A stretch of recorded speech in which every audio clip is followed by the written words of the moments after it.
Welcome to No Apologies on Beck. I'm your host, Lori Hintz. I'm very pleased tonight to have with me in studio Senator John Hoeven. He is just back after a trip to the southern border. Did you get some sunshine down there?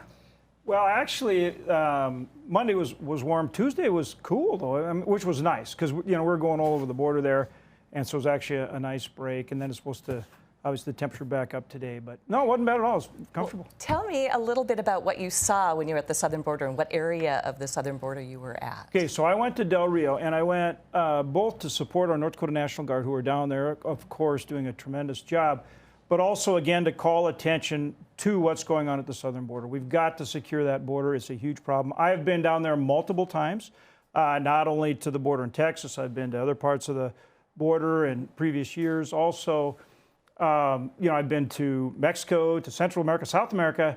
So again, not only supporting our Guard, but to really call attention to the problem and to push for solutions. And the one, of course, that's right in front of us now is this Public Health Order 42, right, Section 42. Which the administration is talking about lifting, which they absolutely should not do, and we're doing everything we can to prevent them from doing it. Right, so we want it still in place because what it does is it limits people because of the COVID spread. Right, there are three things that the Trump administration put in place that really stopped the traffic of illegal entry into our country at the southern border. The first is the Remain in Mexico policy, second, the third safe country policy, and then Public Health Order 42. Right. Those three things, combined with building the wall, had really gotten control of our southern border. Exactly. When he came in, it was a big problem. It took a little bit to get it addressed, but those policies worked. Right. And of course, the Biden administration, first thing they do when they come into office is they cancel those policies. And you're seeing what's happening. Last year, 1.7 million encounters with people crossing the border illegally. And I was down there not that long ago in the Rio Grande Valley sector, right, which is just to the east of the Del Rio sector. That's bad. My folks actually winter down in that area, and I've seen that border wall myself. It's porous. When I was down there not too long ago with 16 senators, they said there are people coming across from 50 different countries. Okay, so now I just get back from the Del Rio sector, which is just to the west of the Rio Grande sector. Right. Now it's 100 different companies that they can document where people have come across the border illegally. So this is a big problem. 220,000 encounters in the month of March. That's just shocking. And think of the possibilities of fentanyl, of terrorists. That's the part that gets me, is just think of, if we're not documenting this and we're not keeping and stanching the flow a little bit here, it could be anyone coming into our country. That's absolutely correct. And remember, when I give you those numbers, that doesn't count what Border Patrol calls gotaways, right, which are the people that they never encounter. So neither our Guard nor CBP at the ports of entry or Border Patrol between the ports of entry, these are the folks that we don't find. Right. And those are the ones that are an even bigger problem. Agreed. Because they're avoiding our law enforcement and our Border Patrol because these are the drug dealers. They're bringing in the drugs, or human traffickers, or the coyotes and the cartels. So this is something we've got to get control of. We need to continue to work to call attention to it and get this administration to change course and secure that border. So far, President Biden has never gone to the border. Yeah, it's just unbelievable. And then even the vice president goes down there and goes all the way over to El Paso, right, which is on the very west end. That's not where the problem is. The two biggest problem sectors right now, and again, I've been across the border there, are the Rio Grande and the Del Rio. But now, according to our guardsmen, and I got a briefing from Customs and Border Protection while I was down there as well, Del Rio sector is actually overtaking Rio Grande. Really? Yeah, because it's very rural. So for a lot of these people that don't want to be detected, right, there's more opportunity to get through, which again is why our Guard is there, to be the eyes and ears so that they can find these guys. And that's why I was out looking. We're at the border, both at Del Rio. Eagle Pass, matter of fact, they pull out about one person a day that drowns just in that sector. And that's how horrific it is. When you think of these people coming across and how these coyotes really treat them, which is just horrendous. Terribly. Yeah. So it's a big problem. We've got to do more to stop to secure the border. It's obvious that the Biden administration is doing this purposefully. I mean, it's obvious to anybody who's watching that this is something that they're doing on purpose, but what is the end game? What is the purpose? Is it for more Democratic voters? Is it for chaos in the cities? Is it for what purpose could they possibly want to do this? It makes no sense. It's really an open border policy, and you think of the toll it takes on people. I mean, these people coming across illegally, the toll on children and women, the toll on our communities when they bring in drugs. Think of the human trafficking, right. All these things. And so again, it's not humane, and it's not what we should be doing. And the thing is, we know what the solution is. We've got to work to implement it. And that's, of course, what we're trying to do. I think now we have a good chance to prevent the Biden administration from lifting that Public Order 42, because we have a bill and we already have 8 Democrats on it, all the Republicans, so that's 50, and I think we've got 2 more, or maybe even more than 2 coming at 60. Of course, we can pass it. And we're also pressing it through the courts. So, you know, but we need to do more than that. But that's in front of us right now. We need to keep that Public Health Order 42. Well, just the fentanyl alone, I mean, if you look at how it has already affected the United States of America, it's horrific. It's just terrible. Terrible. Yeah, the crime, and then the cartels moving their people into our country to commit crime. So it's the drug, the human trafficking, other types of crime. You know, we don't, you know, sanctuary cities. Nah. No, I know it was kind of a publicity stunt to send some buses to Washington, D.C., but at the same time, it was really illustrative of what's going on. And we're like, you know, if you are busing people and you're sending them all over the United States after they do enter into the southern border, which I have seen happen. I have been down in the Rio Grande Valley. I have seen the areas that they have where they collect people and then they shove them out the door at the dark of night and then fly them all over the country. It makes one wonder how this is all going to end. I mean, But it's part of calling attention to the problem. Right. We're pressing this through legislation, like I just described, and I'm hopeful we can pass that bill that would prevent the administration. Now, of course, then it has to go to the House, and it's a whole nother wrestling match over there. But it puts a lot of pressure on Democrats in the House if we get it done in the Senate. So, and obviously the administration, we're also pressing it through the courts, but also calling awareness to the problem, because I think people across the country are saying enough. Agreed. And that's what it takes to get Democrats on board with Republicans who are trying to stop, you know, this flow of people coming across the border. You are a member of the Senate Homeland Security Appropriations Committee. So you traveled down there and got to see firsthand what was going on. Eye-opening? Yeah, except that I've been down there enough times that I know. Really, this was more about not only supporting our Guard, who are down there doing a great job, 125 strong. Captain Mark Beskey is leading the group, and they are, of course, fantastic. A lot of them from here in Bismarck, 957, Multi-Role Bridge Company, Military Police, unit based out of Dickinson, 188th Air Defense Artillery. So, you know, across the state, down there doing a great job. Saw some of the technology they're using, which is really good. Good. The Customs and Border Protection, of course, are at the port of entry, Border Patrol between the ports of entry. They're just raving about our folks. Of course they are, because we just have No the best surprise Guard there. people ever. So they're doing an incredible job. They've rescued people. Specialist Alvarado and Specialist Clem, I met with them. They rescued 5 people out of the Rio Grande who otherwise would have drowned. Wow.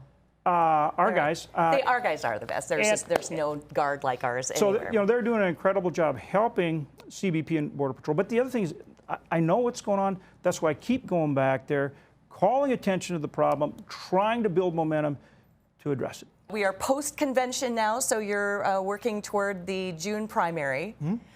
You have some opponents out there that have popped up, I have seen, but you are going around the state and doing your thing, but you're also back in session, too. Well, yeah, I mean, I think in terms of the campaign, I just try to focus on the issues that are important to the people of North Dakota and the country. It's things I try to work on every day anyway, and, you know, that continues to be the focus. You know, as we talked about earlier, obviously, the border, huge issue there. How about the economy? The economy, energy, and you know, you look at right up front there, inflation. Yeah. And think about how important the energy policy is in terms of inflation. Biden administration going absolutely the wrong direction.